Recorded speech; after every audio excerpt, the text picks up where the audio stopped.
Hey guys, welcome back to the Rick Shiels Golf Show podcast, everybody. This is episode 122.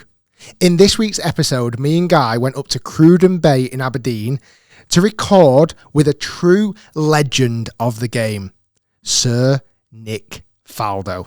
Now, Sir Nick has won the Masters 3 times. He's also won the Open Championship 3 times, including one of those times at St Andrews. Absolutely incredible. Also, Sir Nick spent 81 weeks as the best golfer in the world, the number 1 golfer in the world. So, up at Cruden Bay in Aberdeen, I managed to get on the golf course and do a little bit of filming with Sir Nick, which will be coming to the main channel soon. But after that, we sat down and had a deep dive into Sir Nick's career. I asked him some hard-hitting questions such as, where does he keep his green jackets? Can he play Augusta anytime he wants? Who's better, Tiger or Jack? And considering Sir Nick has played with both of them in several occasions, and also get a little bit of information of what it actually takes to become the best player in the world. Like, what is the difference? How do you get that peak level of performance? So sit back, relax, and enjoy this episode where me and Guy sit down with Sir Nick Faldo. Well, Sir Nick Faldo, thank you so much for coming on the Rick Shiels Golf Show podcast. We have just been out there battling it around the links at Cruden Bay. Yeah. I'm saying 55 miles per hour winds. Good exaggeration. It's like a fishing tail. Yeah, that's probably 25. It was brutal. 30, probably, yeah. But the bottom line is because there's nothing there to stop it. It's not like there's any trees or anything. No, exactly. The ocean. The ocean was wild. It was fun. It worked. It just about worked. Yeah. You were pretty good. That's amazing. I don't play much, so it's funny. I play better when I'm doing a running commentary for either myself. You know, I shoot instructional stuff. So if I talk myself through what I'm going to do, I'd actually then do better. Obviously, it's a bit like what you did today. Exactly. So it's like, well, you're saying to me, what are you going to do? I said, well, I'm going to do this and do that. And some little fella said, well, you better do it then. It works. You better stand up. But the putter was great because it's funny. Brilliant. I dug that old putter out because of the science. It's funny. The science is all changing again. So, this Patrick Cantley putting stroke. So I called my putting guru, Dr. Craig Farnsworth, and said, okay, what's new? And he said, well, this Cantley stroke, they're calling it controlled acceleration, which is not de-acceleration, even though he looks like he slows down. And so they've now, of course, they analyze everything. They say, well, it comes out a bit squarer, rolls a bit better, doesn't deviate as much. So I thought, okay, well, bottom line, that's the Gary Player putting stroke, from back in my day. So I went and dug out. I'm busy cleaning out the garage, as you do, as we're moving, kind of thing. So I'm any club that's got my initials on it, I've kept. Nice. But anything else I've been given away, sort of thing, because I did have hundreds, probably thousands of clubs. So I'm slowly slimming it down just to. Do you keep many? Do you keep, like you mentioned before, you keep all the I've ones got the ones I won all my majors. I've got the bags. I've got everything from the 6 majors. I've got the bags. I've got obviously the clubs. I've probably got head covers. I've even got the tee pegs in some of them. I've even got the ball markers. Like an old banana skin. No, couldn't keep. Imagine that. Couldn't keep that one. Where are they?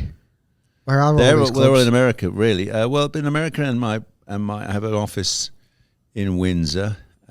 So that mixture of that, but it's all slowly going. We've made a big decision, obviously through COVID and all that sort of thing. We've sold up out of Florida. We're heading to Montana. Oh, nice. We're going up there. We're calling it Faldo Farm. Actually, Lindsay applied for a 501c3 to create a real rescue, an animal rescue. So we're going to have our own rescue. Wow. She's just, as you do, just bought a 100-foot barn. So you're going to be jumping in the tractor? I'll be, yeah. Like Jeremy Clarkson? I'm doing the Montana version of a softer version of Clarkson. I won't be plowing the fields. I'll just be going out and cuddling. We're having these Highland cows, the little miniature ones. We're going to have alpacas, llamas, all sorts of dogs to protect everybody, everything. What else we can have? Chickens. I probably got to have a donkey. This is a Netflix series, I think. Faldo's Farm. Yeah, I'd be into that. Farm, yeah. Well, it might be because it'll be entertaining because I'll be kicking Lindsay out at sunrise because all these animals want feeding at sunrise. And I said, well, you wanted them, so you go and do that.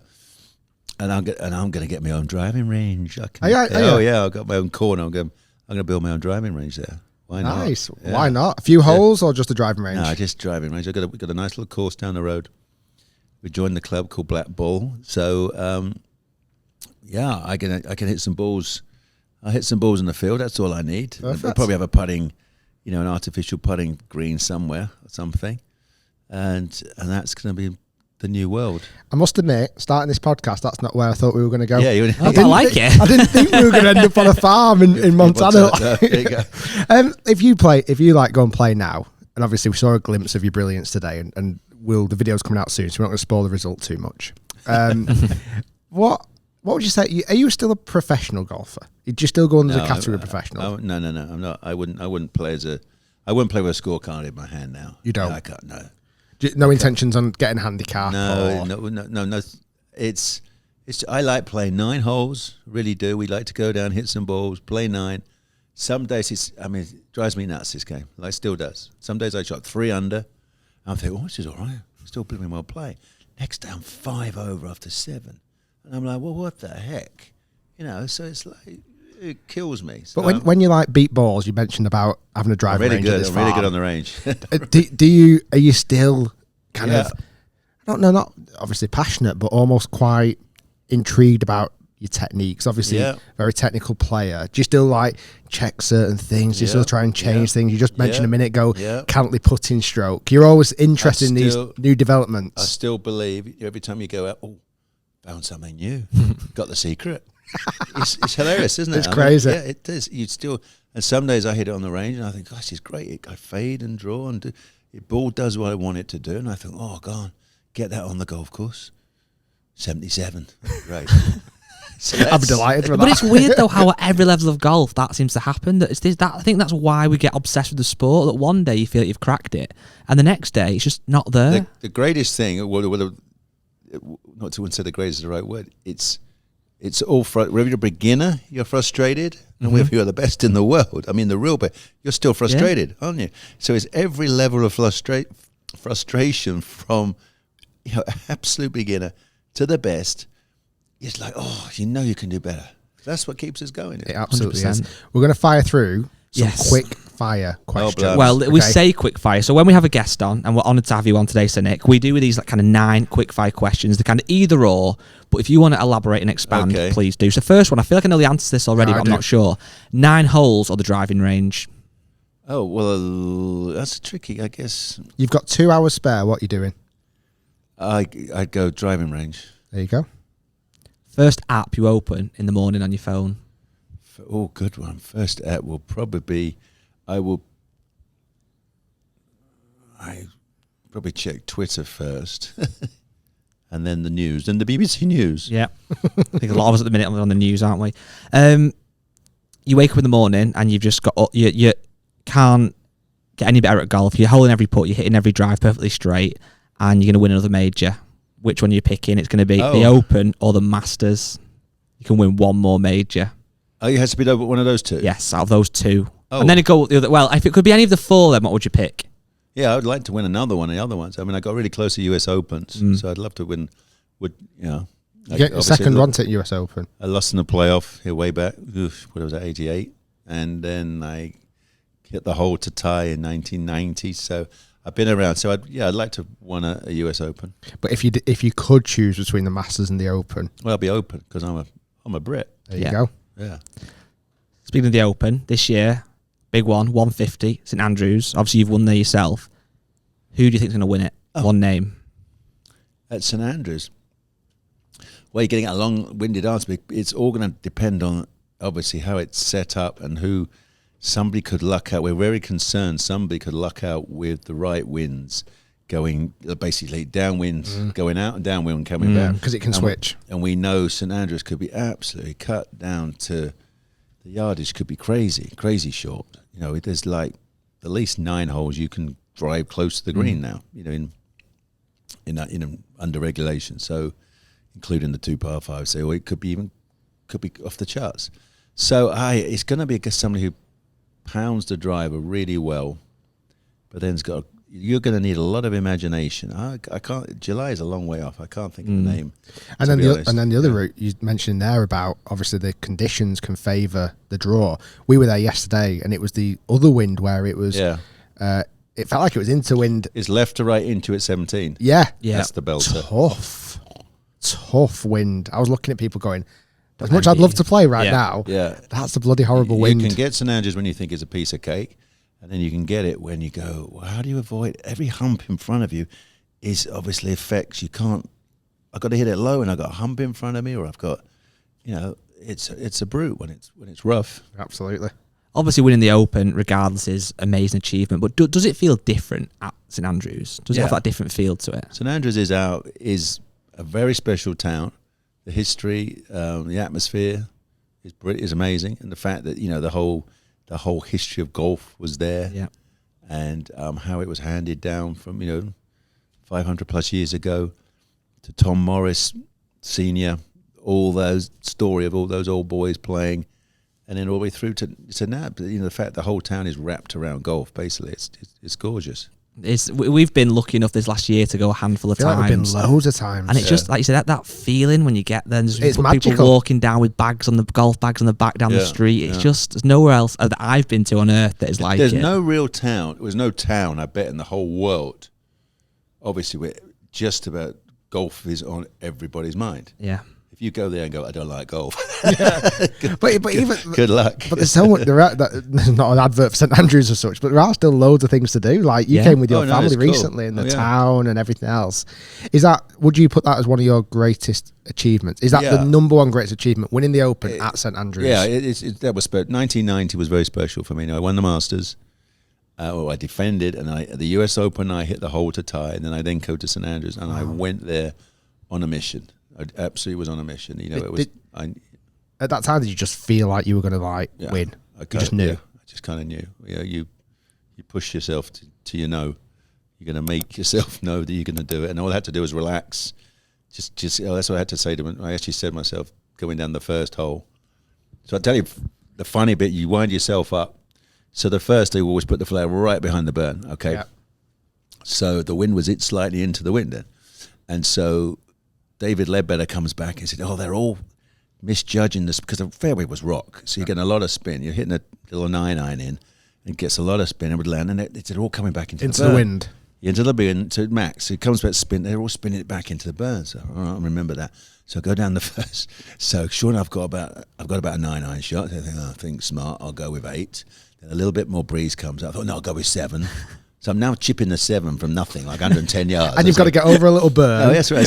So, because guess what? It goes, it's on the back of the green. I've got a 35-yard putt. Oh, no. And I just said, all right, just relax. You know what you're doing. Just, and so I thought that was quite fun. Luckily I putted it down to like that. So off I went. So it didn't, but good example of winding yourself up, but just a bit too much and then having to get yourself back down again. Yeah, absolutely. What did you do that night when you won the Open at St Andrews? Can you remember that evening? Like, what? There's obviously so much to do in the town. Did you go out on the drink? No, we stayed in a hotel, and we had some friends. I mean, Bruce Forsyth was around. Some of those old boys like that. So we just had I think there's about 20 people up in the top corner of the hotel. But you can imagine your brain is spinning, and everything's usually a blur. You don't remember an awful lot. Was the media hype back then as much as like overwhelming as it is now? Like you look when players now win, obviously a major event, well, they're everywhere. Interviews, press trips. Well, yeah, yes, because it was a very different era then. My goodness, everything was an interview to a newspaper, right? Yeah. And now it appears 1 second after you put the microphone down. That's it. It's out there, bang, complete, and you can.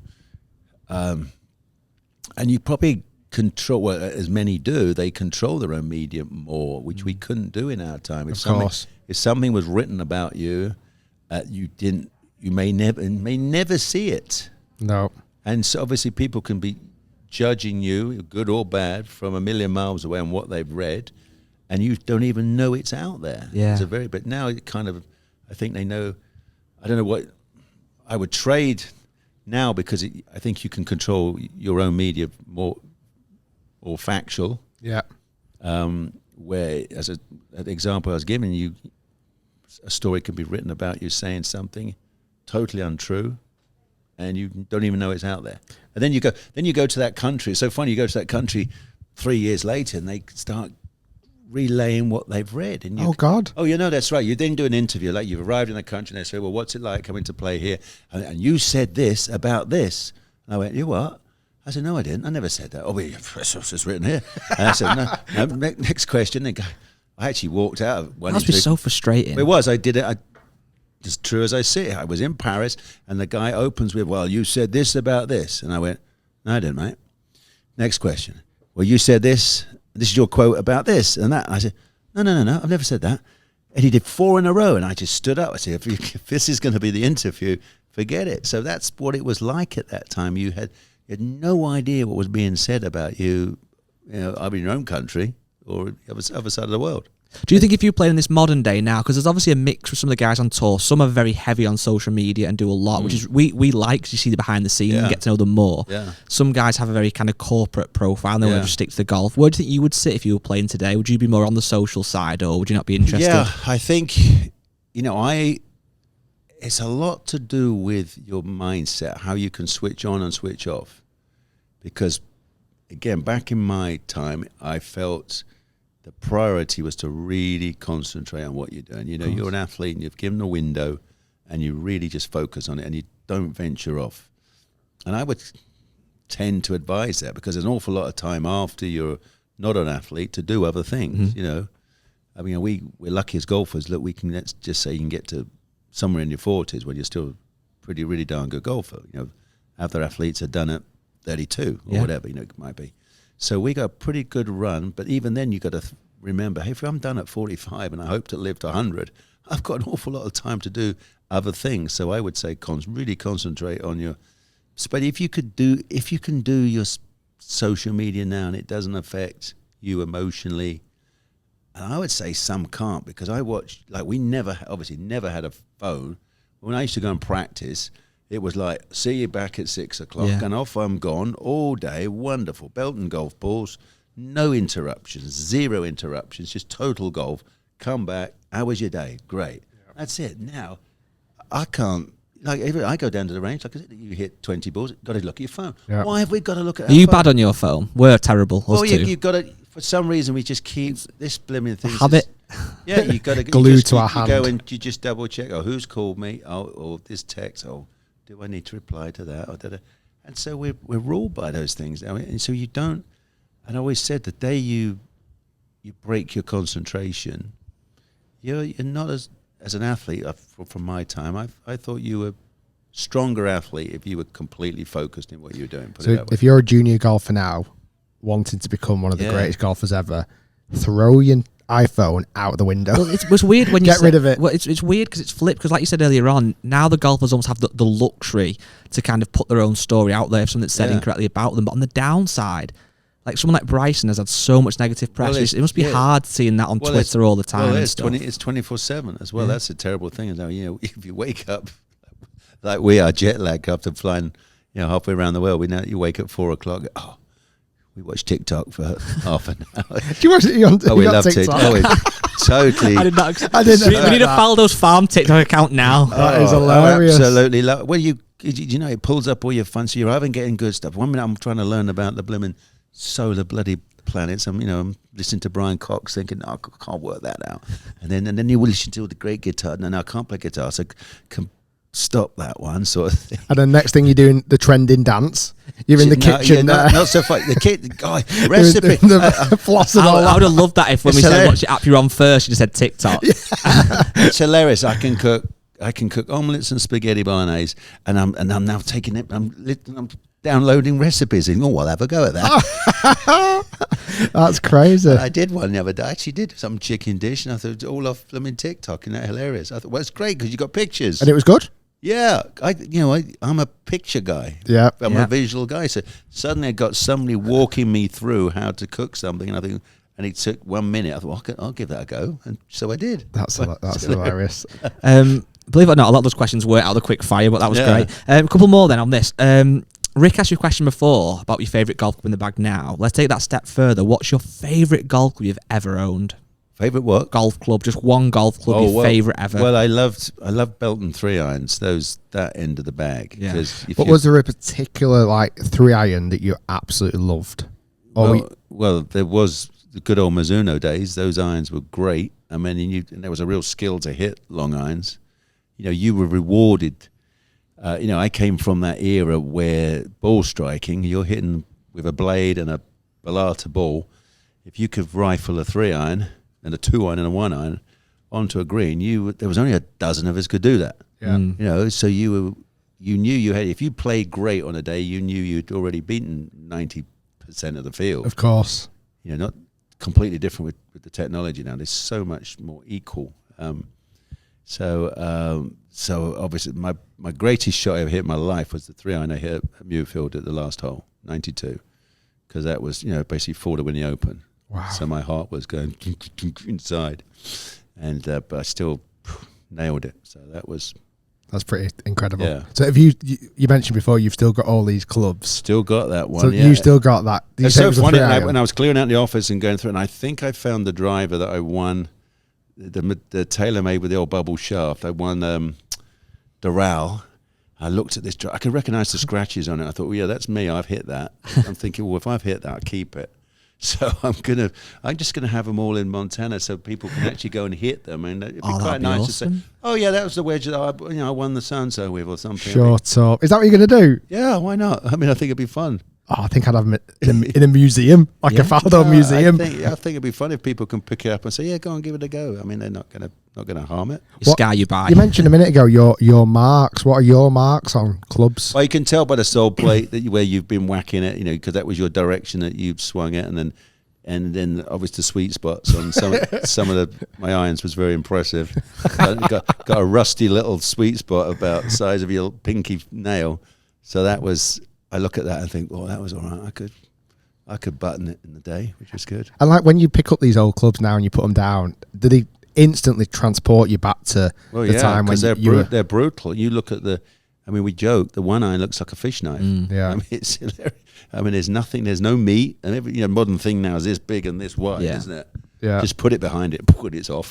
It wants to help you. Those other things, just like they're staring at you, going, "Good luck, mate." Yeah. What do you think's been the biggest change in equipment in that last 25 years? Do you think it's ball, or is it more that the metal's been so much bigger? There's a couple of things.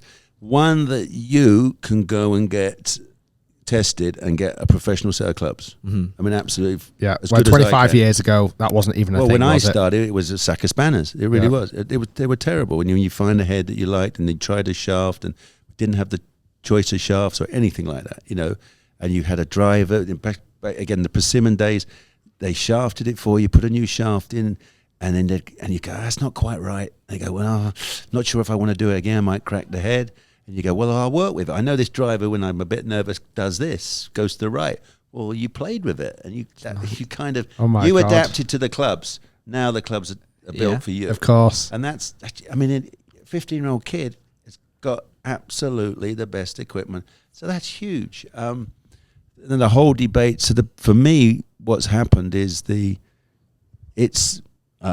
driver face, the shaft is phenomenal now. And it's your launch monitor. So, you marry all of that together. So you understand spin, the launch. And technicians, you don't have to know diddly about a golf club. You hit balls. The technicians has watched thousands of people, and he can go, try this shaft. And we give him half an hour, and you're nailing it better than you've ever hit it. You do it every day. I can go tomorrow, and I'll hit it better again. It's crazy. How much of an advantage do you think in the 90s having a modern-day launch monitor would have been for you? It'd been huge, because you wouldn't stand there hitting 1,000 balls every day. You could hit 100. Really, you think it's almost that? Well, yeah, because we got our answers out the dirt, and now you hit one ball. You say, well, I'm trying to hit a high draw, and you go whack, and the numbers say, that is a high draw, and you look up there, and that's a high draw. and you go, oh, I was feeling that, and that means it was correct, which works. Same thing. You go, well, I'm trying to hit a high draw, and you try it, and then the numbers are wrong. You go, it's telling me I thought I was in to out, and I'm actually not quite enough. So you can fine tune if you've got a bit of feel. That's why I loved it, because you say, if I'm good enough to make a swing that's 1 degree into out, how much do I get? Yeah. So what does 2 degrees into out feel like? And you think, what's 3 degrees? So if you've got that touch, you can then go, wow, to get 4 degrees into out, it's got to feel this exaggeration. But the numbers is telling me this is correct. Yeah. So that's why it's so cool. Tells you things you're not sure of, angle of attack. You go, well, that felt good. And it then might say, oh, that was a bit too much on the down, mate. You were 3 degrees down, you're trying to get it 1 degree, and all that. And you think, okay, so that means can I do it? So you can see you hit 100 balls and every single one is giving you factual information, as opposed to hitting balls all morning, and then going, not sure if I got it. With a bit of guesswork almost. Yeah, huge difference. I never even considered it as much as that, really. What about like your yardages and stuff as well? Same thing. These guys all stand there and they hit balls, and you ask them, so how far do you hit your 4-iron? They go 187. Point Yeah. 3. I've done that before. They go, oh yeah, it's obviously go a lot further now. Forward 4-iron, they'll be saying, I can hit it 223. And you go, well, no, in my day, it was my 4-iron went, let me think, it might be 190 to 200. I couldn't, didn't quite have it to 194. It was within a window. Exactly. Where they've got it to the exact point. Exactly. And they come up with this. That's their stock. And you think, okay, wow. And then, so things like, and especially field shots. So we did it old school, which is probably more fun. I mean, I used to get, so I created a system with the great Fanny Sinnerson. And so I used to send her out there on the range, like 80 yards. And so if I landed one at 80, I'm trying to remember, I think she put her arm out like that mini level. So if it was 1 yard short, it was 2 yards short, 3, or 1 yard past, because I couldn't quite see. Yeah. So I'm looking, and so we had this little, the poor girl's out on the range going like this for about the YMCA 2 hours or something. And now, because they all go, 60, 68, trying for 72, 73, so it's so much easier. My goodness. And do you think it's good though for modern players? As much as you're saying it's easier to get these numbers. Well, it definitely has elevated the standard of so many players. I mean, the depth of standard is pretty amazing. Again, because of the equipment, my example is in my day, let's say there was 10 or a dozen really good ball strikers, good drivers, really good ball strikers. And they were the best players in the world. Now, there's a dozen bad ball strikers. Everybody's a good ball, thanks to equipment and everything. So, and of course the driver is crazy now. We've gone from, Greg was long, Seve was long. Seve could, that was 280. Carry or total? Total distance. Total. Now it's 3 wood goes 280. It does, on the fly. Yeah. Well, it was. I remember walking the range clubs, for television and asking, so what do you do? Yeah, they said, well, 295, 300. If I really lean on it, I get 305. Okay, now. So then Dustin Johnson, maybe one of the first to suddenly consistently hit it 320. Yeah. And then Rory could do it. And then, of course, we got this new club, the 340 and 50 through the air. But then there's all these sneaky guys. I mean, Joachim Niemann is, I know. Nothing of him. Needs a real good pizza. But it's just, and he's out there 360, Crazy, 70 yards. He Crazy. hits these hot runners. Yeah. And there's so many guys who get it out there 350 and up. Well, 350 is mild. Well, you stand on a hole at 400 and think, they're hitting it front edge. Yeah. I'm going, what? I'm looking at strategy. I'll hit it over there 3. Yeah. And they go, no, we just whoop it to the grid. I mean, it's a completely different ball game. When, obviously, you were in your prime, you were one of the longest players though, weren't you? No, I say I was medium. I did it on the ball strike, and I had the consistency. I could shape it. I was good, obviously very good with the irons. I think I had really good accuracy with the irons. I mean, my stat, which I harp on about on TV, is proximity to the hole. And if, I can't see how you can beat it. If you are 12 times in the round within around 15 feet and less, it's probably 18 feet. I'm sure it was a little, but so if you have a bad day, you could make 1, 2, or 3 birdies. Of course you are. If you have a good day, you make 4, 6, 5, 7, 8. 4 and 5 and 6. And if you have a great day, you make 8 birdies. Yeah. And that, to me, that rules. I mean, that means you've got a chance to do it every day. And if you go out and play, I played a Champions Tour event a couple of years back, and day one, I had 12 chances, and I made 8 of them. So I shot 64. Wow. You think, wow, great. Well, that was the formula. And then the next day, I've only got 2 chances. Yeah. And I guess I didn't even make 1, or maybe I made 1. So you're like, so you've got to create the chances. I don't care about all these other stats, to be honest. That's the one that I love. It's who, when I look and see, wow, this guy rarely hits it outside 40 feet. It's always, got great proximity. That's where Tiger dominated, and that's where Colin Morikawa more recently. That's where Jordan Spieth was so good. When Jordan was ridiculously hot for that run, which is now amazing how time's flown, how long ago that was. But he was proximity and pin high every single shot, every single club. It seemed like he was doing that. Yeah, well, that was Tiger in his day.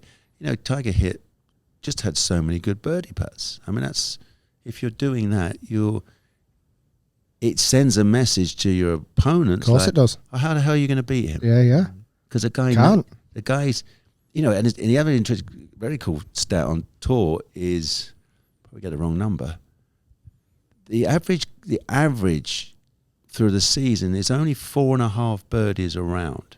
That's the average. Okay. So if you're somebody, so you think, they're birdieing everything. Yeah. But to be the best in America on tour, just shows you so if you could set a goal to make 6 birdies each day, you're going to win a lot. You're going to be the best. Yeah. You're going to be one of the best. Simple as that. That's crazy, isn't it? Speaking of the best, who do you think is the most underrated golfer of kind of your lifetime from when you started playing to kind of now?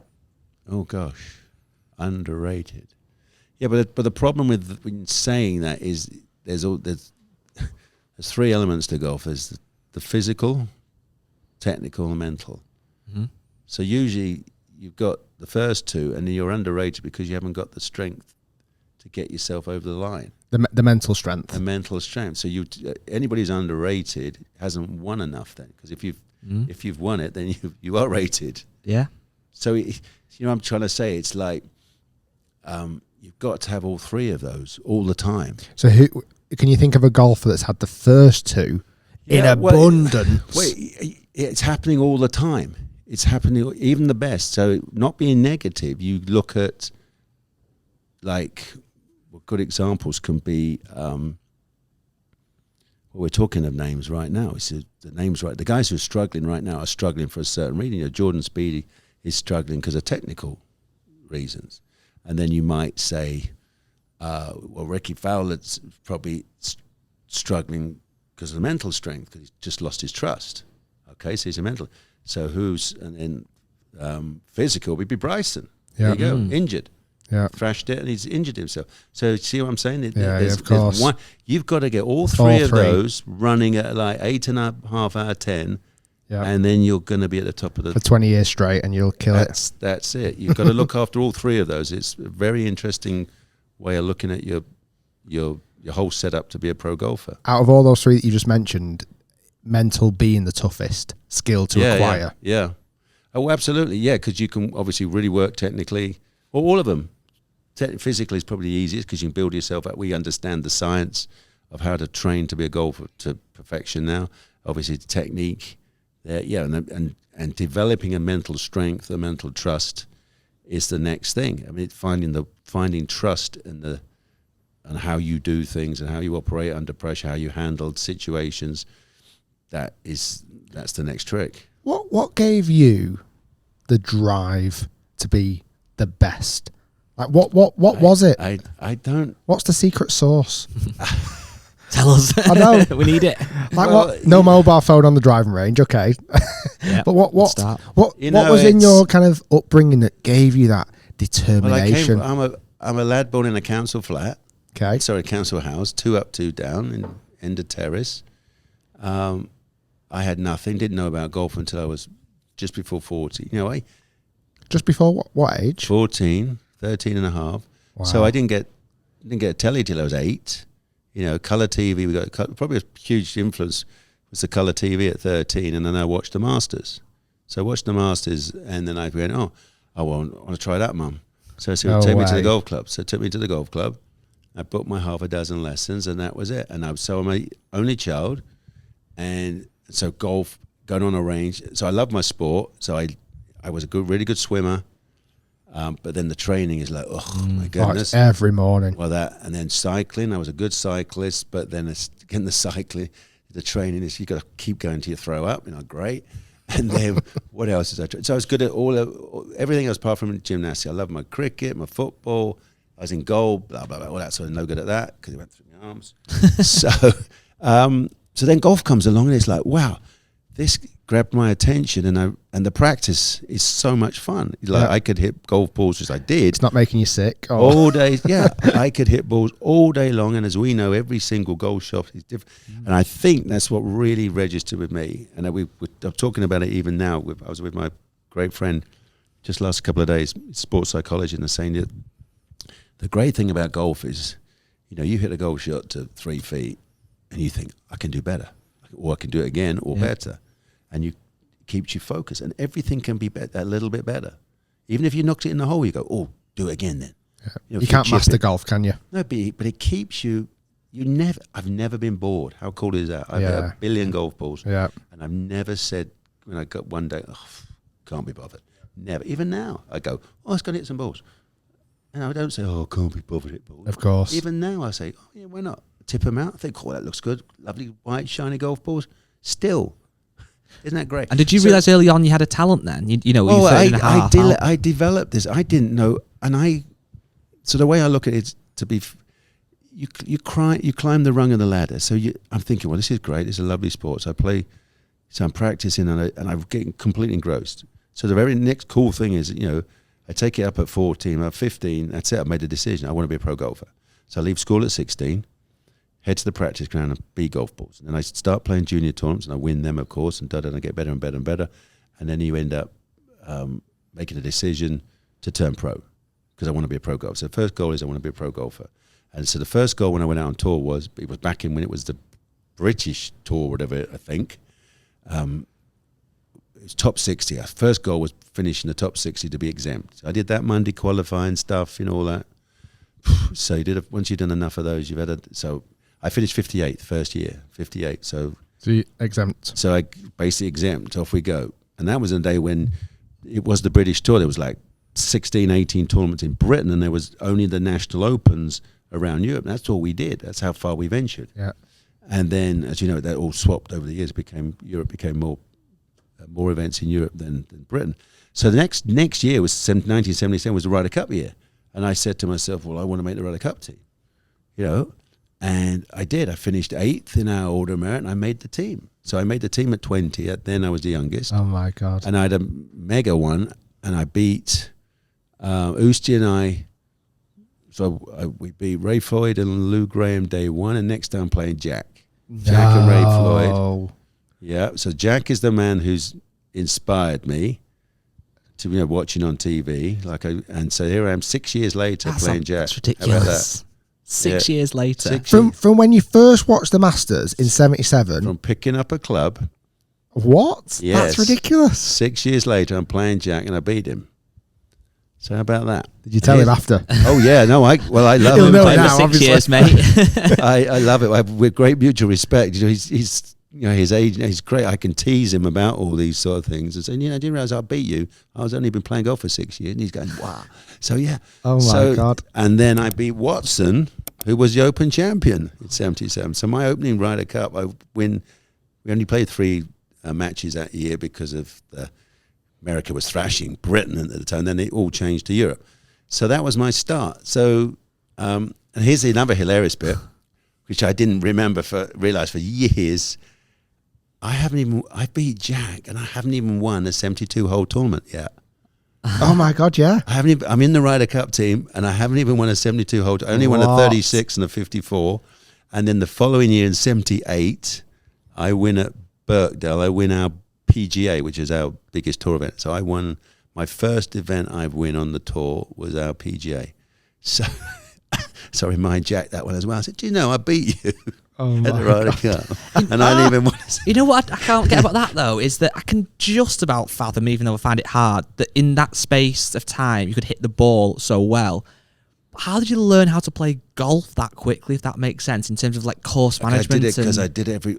So the next great thing So two other great things happened to me, unbeknown to me. One was when I went to Wollongong City to the golf club, to the range. We didn't have a range. We had half a hole in the corner of the golf course. And so all I had was a green, a bunker, and a flag, right, tucked in the corner.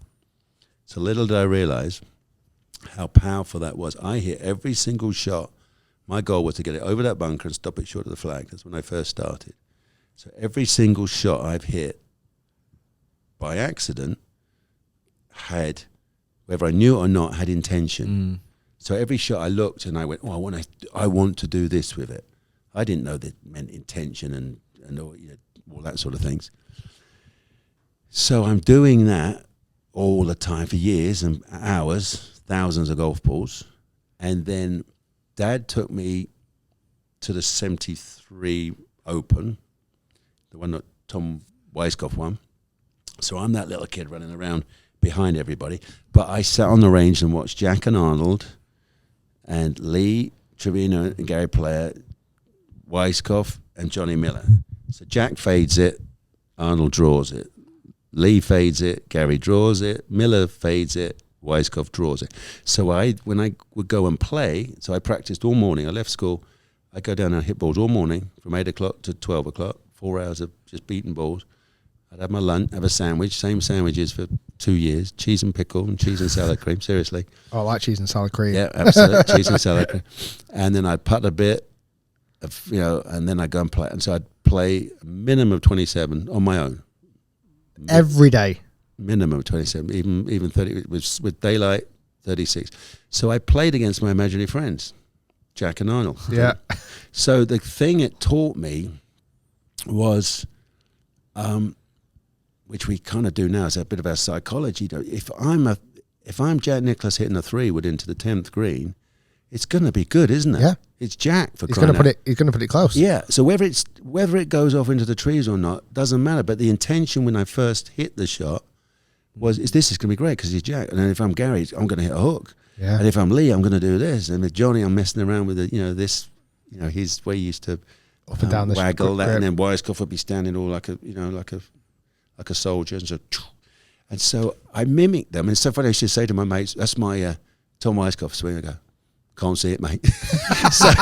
But to you, it was. So yeah, exactly. So to me, inside, I am pretending to be somebody else. So the power of, now we know, you get sports psychologists to come along later and go, "Oh my goodness, the power of that!" Because if you can't do something, get somebody else to do it in your mind. That's really interesting. Almost once you reverse engineer your upbringing, it unravels all these kind of secrets that you didn't know about at the time. Exactly. So the power of this. Now we're talking about it. We go. So the power of aiming at a target, one target all the time, was probably what made me. That's crazy. It really is, because if you go to a range and look, you have 20 targets, you get lost. And you're not actually concentrating fully. So I would really recommend to kids, I give them my best tips and I say, pick your target. They don't get the real power of what I'm really meaning. But if you stick to aiming at a target and keep working away from it, and you're always focused. Yeah. Because I say to people, what are you trying to do? And they go, what do you mean? I said, well, is it a fade or a draw? I don't know. I'm just going to hit it. Oh, yeah, well, great. That's hitting it. Yeah. I said, can you hit a fade? Or they go, well, yeah, of course I can. Because it goes, when they have to think about what they've got to do, they can't do it. Yeah. Well, I was able to think what I wanted and do it. So, and obviously I did it millions of times. We have a lot of people listening to this podcast who want to get better at golf then naturally. Yeah. Would you recommend for them, if they go into the driving range, to hit less balls but take the time and pick targets and really think about the shot? Yeah, well, the things we know now, again, if you want to get better golfer, you get yourself a mirror in your garage, a cheap mirror, and learn positions and stand and look. You've got great before I used to say magazines, old school. Now you got your phone, and your phone's got or your laptop's got fantastic film of great golfers, all the best shots, haven't you? So stand and copy all their positions and learn, and then you've got exercises to learn. Oh wow, this is how my body should turn and feel. Because you go on the range, you can't see yourself. You're trying to do something. You're trying to feel something that's not. You're not doing it correctly, and sure enough, you get fed up after you see balls go sideways. You go, oh, forget that. I can't do that. Go back to what you're doing before. Go back to your comfort. So we always slide back into our comfort zones. So that's another dangerous thing. So that's why leaping out to do something new, you need a bit of a plan, because you have to, as we know, you have to go backwards to go forwards, don't you? Well, like you mentioned out on the golf course today, you identified my biggest weakness, my weak grip. Yeah, where you and I've learned to manipulate it to some degree, but I know it's not as consistent or as powerful as it could be. No. But you're right. You mentioned you've just got to get through it through a year, and I'm thinking a year. Well, not but really, that's not a long time in the grand scheme of things. Well, it wouldn't be a year if you embarked on a new grip and taking it step by step. It's not like change your grip and have a full swing. Yeah. If I wanted to do it seriously with you, I say I'd put you in a new grip and we go chipping balls. We might not even hit balls. We might just go whacking the rough, because you've got to strengthen, re-strengthen golf muscles. There's all these hundreds of muscles in our arms, and it's amazing just by changing your grip. Like you do changes so many things. Well, you go and whack golf balls out the rough, you'll ache somewhere. Will go, hang on a minute. That's different. Yeah, exactly. So you've got to do things like re-strengthen your body, even the little muscles, and then you start chipping balls and go, oh, that's better. And then you start hitting half shots, and then all of a sudden you learn, because when you release the club a certain way and then you change it, of course you're still going to release it. You've done this for whatever, couple hundred times. At least, well, a couple of decades more likely. You've done that for a couple of decades, and then you think, oh, I'm going to fix 2 decades work in 10 seconds. No, sorry about that. Sorry, Nick. Sorry about that. I feel like we're getting through these quick fire questions pretty well. Really. The last one we had, it's very random after all this golf chat, but there's a reason why, and the fact that I know you like cooking as well, this could be a good one. How do you have your steak cooked? How do I have my steak cooked? Yes. A nice restaurant. You ordered a nice expensive steak. I'm now off of bloody red meat. Oh. Got to keep the ticker going, all that freaking stuff. Beforehand, then, what would you have gone? I was a medium, probably more medium well. Yes. There you go. But I loved lamb chops. I like burnt edges on my lamb chops, sort of things. So, it's a random question. I know, yeah. The reason we ask it, we went out for a steak last night, very nice at St Andrews, and I asked for my medium well. And whenever I do that, they look at me a bit disgusted. And I like my steak how I like my steak, so I'm glad that you're on my side. No, you should have. Well, you like pink in the middle. You still a little bit of pink. A little bit. I don't want it. The blood. Just watch TikTok. You'll find. I never thought I'd hear Nick Faldo recommending TikTok. Somebody will be recommending. I watch all those. I'm now learning how am I going to cook a steak on a. And I'm gonna put a rock on the fire, and then you cook your steak on the rock out in the woods. How does the rock get hot enough? No, you get your fire. Will the rock get hot enough? You get your rock fire. You get rock fire, right? You've got your logs. You make a fire in the woods. Yeah. You get a big rock and you stick your rock skinny, Okay, not like this thick table. Your rock gets stupid hot. I get you. You stick your steak on top of that. Nice bit of char grill. How about that? I really want to see Faldo's farm on Netflix now with all this stuff. I'm excited for it. Wait till I put get me camouflage on. You get one of those little Lamborghini tractors. I get a bit of man. Yeah, I wouldn't mind one of them. I owe you a Lamborghini, so you could. Yeah, that was it. That we dreamt up a hell of a golf hole, didn't we? We probably upset the numbers, but we dreamt up a great golf hole. My goodness. Where are your green jackets? Augusta National. Did they stay there? Yeah, all the jackets stay there. So when we arrive, so it's very cool. It's a great feeling, I have to say. So they have a wardrobe room, and so the only jacket allowed to leave Augusta National is the champion. Right. Okay. So when we go back each year, it's really nice. You go to your locker, and you open your locker. It's a bit like Christmas morning, it really is. Oh my God! And then boom, I've got. Most of the years, I have I'd have all three of them lined up. We share lockers up in the champions locker room. So I share with Trevor Immelman. But I loved it. A couple of years back, there was 3 jackets there, and I put them all on because I got with my first one, and then I got a little bit bigger, which is quite a good move. So I then got stronger. Yeah. So I like this northern accent you keep doing for me as well. So Stronger. I got another jacket. So that was very cool. And then I came with this brilliant idea. I said, how about instead, because it's three buttons, triple break, whatever they call that. So I said, well, could you do one a bit more European? So we just have two buttons, so have a bigger lapel. So all they did was iron it differently, and because the lapel's got a big blooming hole in it where the buttonhole is. No way. It didn't work. I didn't. But I have three. I didn't last time. It's funny. I went last year, and I was disappointed. I opened it up, and there was only one. I went, oh. What do you mean? Well, because they know, they work out which one fits me. Because I say, oh, that one's my fit. And so you don't have, like Jack hasn't got 6 in his locker, or Tiger's got 5. They've got 1. So, but I was lucking out because they weren't sure which one fits me. So I got to send a message. Not sure which one fits me. Can you stick them all in? Sorry, Trevor, watch out. I've got my 3 here. So I can promise you, I get a lump in my throat when I see that. Oh, that's pretty amazing. Are the actual ones that you won on the day? Oh yeah, the ones you were presented with. That's so absolutely. Can you get like ones made for at home then that you can have if you Pajamas, want? PJs, yeah. I want some. Where to get from? Gonna get a onesie. Just a green onesie. I'm gonna get a green onesie. Put Augusta National on the. Is that one of your favourite days of the year, like the Champions Dinner? Yeah, it's very cool because it really is us. It's just the champions and the chairman. That is literally it. And obviously the and then we have it in the upstairs room. We only changed room because of COVID. Typical. We went to a different room, but generally it's the lounge, the upstairs dining room in the clubhouse, because the clubhouse has got an extension on it, which is all the other locker rooms.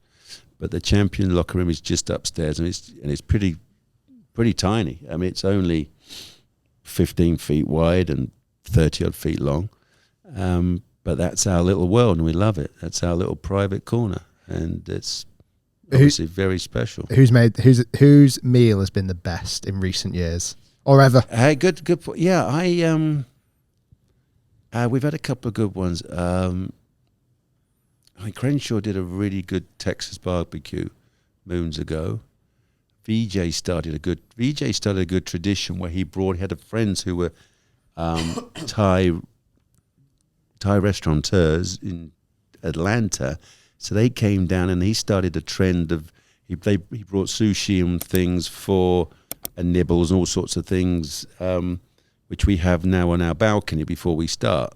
So we arrive and get a nice little glass of something very nice, and then we go on the front balcony and we've got canapes and charcuterie board, a very posh one, so we've got all our shrimps and crab and something like that. So that was cool, and I pride myself because I flew over Harry Ramsden's fish and chips, mushy peas. Did you?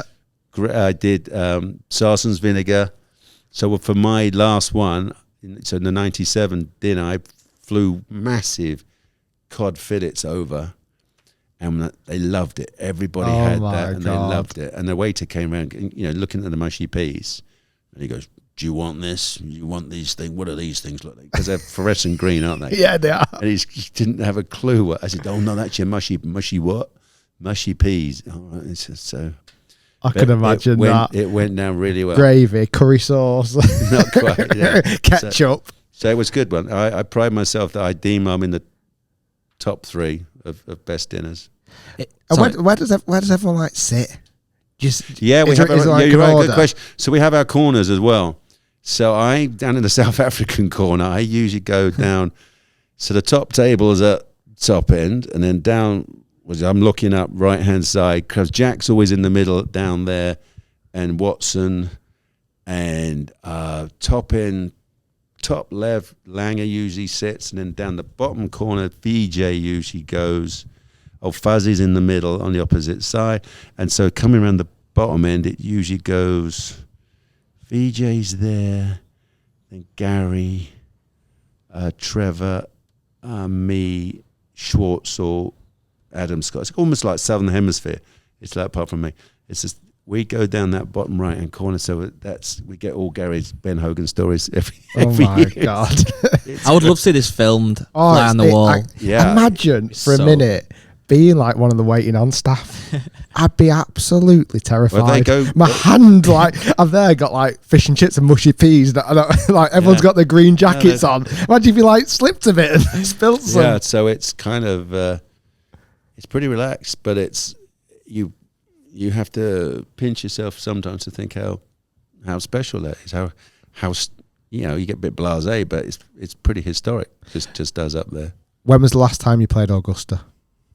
No, I'm fortunate. I play, so I'm allowed on the Sunday before to bring a guest, and I take my boy Matthew. Yeah, I know we've just met, but just drop your wallet if you don't. No point putting your hand up. Just drop your wallet. It's certainly not big enough. So my little tradition is my boy Matthew, since he was about 18. Comes over, wow, and we play, and we have a really cool day. So the Sunday before so we go in there Saturday now, so we get a full day. We go down and we hit some balls, and then you play the big course, the main course, and then come back, have a little sandwich, and then we go and play the par 3 for a bit of fun. Wow, the par 3 looks amazing. Par 3 is gorgeous. That's great. So you do a full day, and sometimes the weather can be gorgeous. It can be mid-80s and very humid, but and you're whacked. It's a full day, so it's great. A lot of the past champions do that. No, well, the serious ones are there. Yeah, that's kind of more for. So the players now do a smart move. They might go in the week before, almost even like Monday, Tuesday, Wednesday. The week previous. And they might go and have a couple of quick days quietly, which is a really smart idea. Nobody there, and they might go off and play the tournament or go home or whatever. And so the Sunday before is generally the old school who just want to go and have a bit of fun and get in there early and soak up the atmosphere. And is that the only time of year you can play it, or can you? Now, if I want to go and play, I still have to play with a member. Really? Honestly, yeah, I cannot even. Yeah, I still have to ask for a member. Do you ever want to be a member there? Could you be a member there? No, I don't think I could. I mean, so I'm trying to get twist Peyton Manning's arm to play with me.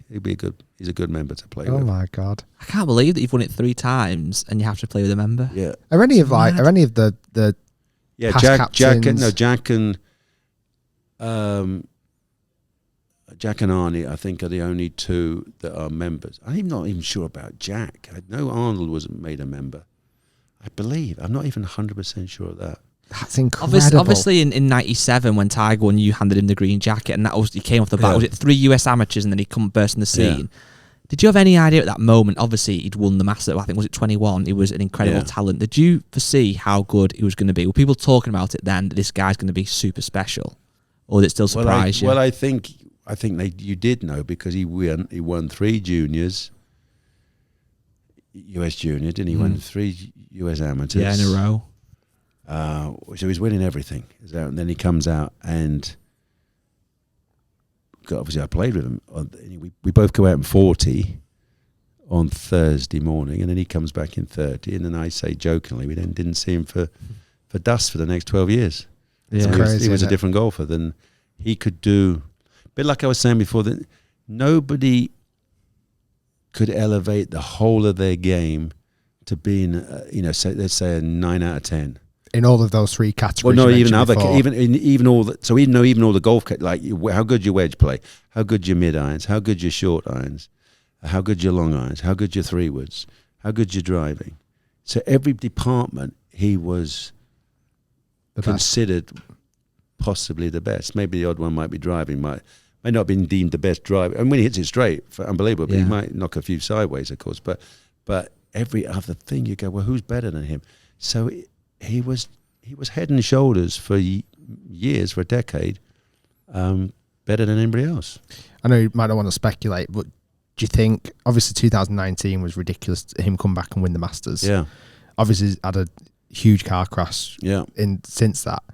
Do you think it's ever possible for him to, have you seen any glimpses? Well, I know you spoke to him in the booth recently. Yes, yeah, we were with him. He wouldn't really let on, because I heard that, obviously, this right ankle, I mean, it was literally severed. His leg was severed, and it was smashed. I mean, his whole ankle. So I don't believe it flexes enough. Right. So going up and down hills would Up be and down hard. hills is real hard. So the real simple question is, how good are you at walking a golf course? I mean, it's not Yes. just one day. You've got to at least have 5 days. Of course. I mean, the old minimum. course is fairly flat. It depends on the little But undulations. you say that, or it's all those awkward. There's a lot of that I mean, greens, that would yeah. agree. If you counted up how many times your bet. ankle flexes in a day, you'd hate Hundreds. to think. Yeah. Hundreds, be thousands. Thousands, yeah, it's Thousands. crazy. If you're doing 10,000 steps, Yeah. and your Don't even ankles think, are yeah, up and down. And you think of it as golf, don't you? But like you said, it's the walking around the golf course, that 4 or 5 days of doing it. There's a lot to ask. But we now, can and only I know hope. it's in the we watched him at the Father and Son. He cannot push off with the right leg. He's so strong. He's amazing physically. I mean, he's got a waist at 28 inches, and his chest looks like 48. His upper body looks enormous. So really he's using stacked. the upper half to pull the right leg round. So he can't actually just power like you'd see Justin Thomas do his right leg action. So he's dragging it around the corner. But you just don't know with that man's determination Yeah. whether he can somehow find a way to. And Augusta's one of the hardest walks, because not so much it's the down. When we walk off the tee, you always generally go downhill for a while, yeah. and you get shin splints there. That one gives you the shin splint. You only- Certainly down like a Yeah. 10. There's plenty really of them. severe. It's the only one where you actually get shin splints. So it's a tough walk, really Yeah. is. If you were to build, you mentioned it a minute, if you were to build your perfect golfer, from all the golfers you've perfect. played, Yeah, that's cool. in all the Good time, question. build me a perfect golfer. You can start whichever category you want to start Wow, in. yeah, that's a good one. So, you mean, so who was the best driver and that If sort you were of to thing? build the perfect golfer. Yeah, I mean, obviously. So I've seen, Jack was a great driver, or as I said, Seve Watson would really crunch a driver. Greg was a great driver of the ball, and then the 3-woods. Fred Couples used to hit some amazing 3-woods, and Retief Goosen. So you see where I'm going. Different people, and then long irons. Weiskopf was amazing with the 2 irons. I still remember. I can still hear the sound of Weiskopf hitting 2 irons. It was something like that. Crazy. Mid irons, Johnny Miller was great. I was half decent, so I might slip in a tight second for that one. And I played with old school boys. Billy Casper was a great short iron. Of course, Lee Trevino, Gary Player, Bunkers, Seve. Tiger could scrambling skills. Tiger for super cut up lobs, not so much Phil. But those ones that Tiger used to hole.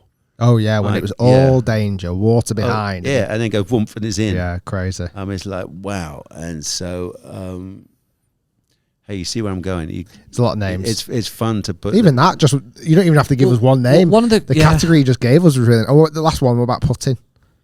Well, Tiger's, never seen a man hole so many putts on an 18th green to win. Yeah, it's crazy. Crazy good. So then, last category is this mental. Would it still be Tiger that's pretty again? obvious. Jack and Tiger, mental strengths. There's been quite a few iron men. I'm out sure there. you've been asked this question loads, and you might get sick of it. I am. I don't even know the question. I'm already sick of it. You're gonna say I was dying to ask. I wasn't really going to ask you about it, but I kind of feel like you were right in that era. Jack or Tiger then? Well, I still go with Jack because he's at 18 majors and 19 seconds. That's the mad thing when you look at that. It's astonishing. And a few more. So what does that make? 43. He's 43 are in 1, 2, and 3 in majors. That is 43 of them. crazy. Out of playing about 150 of 140 of them. Like so 10 years worth. Yeah. It's exactly. Off the chart. So got to give him credit for that. So I'd lean that way. But the fact that we've seen more Tiger shots. Jack's a lot of his events, majors he won in the 60s and 70s. TV coverage didn't start to the last 6 holes or something. So we've seen Tiger literally hit every blooming golf shot. So that's why a lot of would lean to it. But what Jack did, and all those top 10s, my goodness, that's. Do you think it's as clear then if Tiger did get beyond Jack in majors is then it's Tiger. Oh yeah, It's I think so it's I think very much based on that. We kind of have. I mean, it's in Jack's words. That's our yardstick. Is the number of majors we've won. That's the number one, isn't it? Yeah, well, it is a difference. It's a different event to win. I mean, you do have to have a different mental strength, which is all part of our game and sport. I feel mental strength is part of it. Well, just a quick, we asked Victor Hovland when we had him on the podcast, was it last week or the week before, about how he treats a major, and he said that he kind of goes into a major trying to think the same as every tournament. But did you find that, or did you find that a major just felt different on the Wednesday?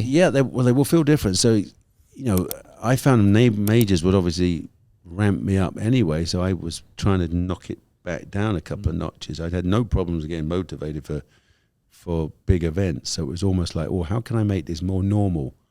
And so like the Open, it suddenly dawned on me, everybody would bowl up there and get brand new shoes and gloves and clothes and everything. And I suddenly thought, why are you risking having brand new stuff? So I started bringing all the old stuff. And thought, I'll wear the shoes already worn in. I'd even wear in my golf gloves.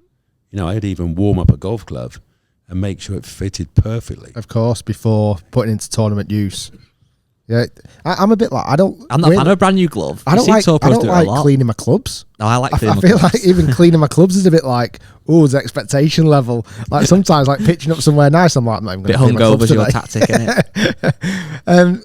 One of the questions I did want to ask is, obviously you've played hundreds and hundreds of different golf courses. Like, what is your favourite? Well, there's a couple of real gems. We were actually on one the other couple of weeks ago at Riviera.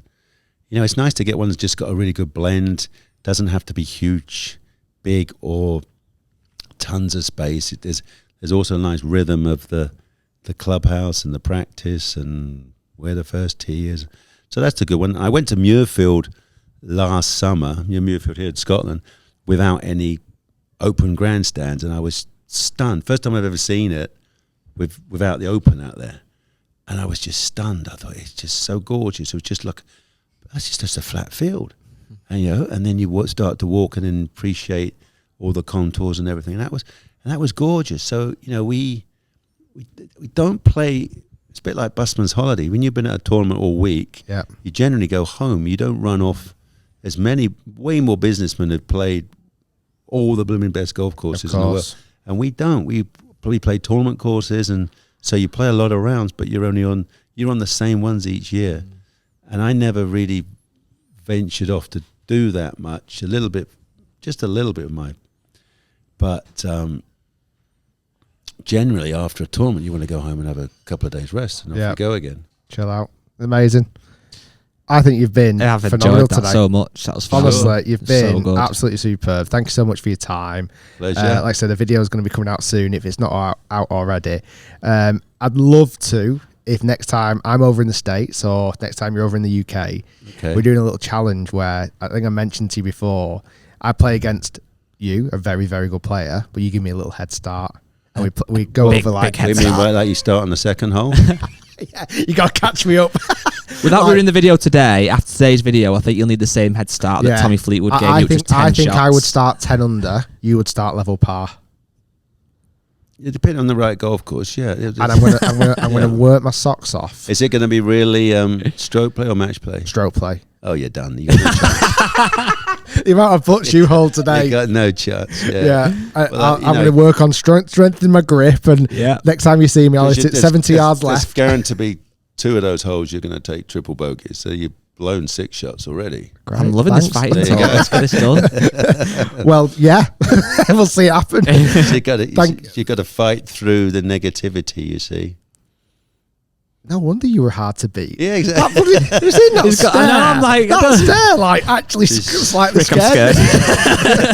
Let's wrap it up. That was pretty good. That's your mental approach. Thank you very much, Sir Nick. Good luck with everything that you're doing for the next few months and the farm.